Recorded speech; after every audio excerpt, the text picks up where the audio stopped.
Николай Ельминский кем ул? Урыс чукындыручысы турында 5 факт.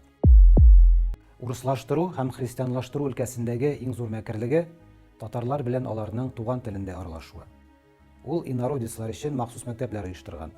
Бу мәктәпләрдә аларны шул ук милләт кешеләре үз телләрендә укыткан.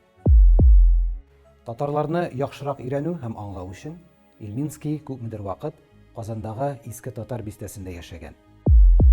Заманында Ельминский Казан теология академиясендә мөселманнарга каршы эшләү өчен оештырылган махсус бүлектә хезмәт иткән. Әйе, әлеге бүлек нәкъ шулай аталган да. Ул чукындырылган татарлар өчен Кирилл әлифбасын булдыра. Әлеге әлифба чукындырылган татарларны мөселман күпчелектән ныграк аеруга ярдәм иткән. Ельминскийның эшчәнлеге татарларга гына түгел, казакларга да кагыла. Оренбурда эшләгәндә ул татарларның казакларга булган рухи йогынтысын киметергә тырыша.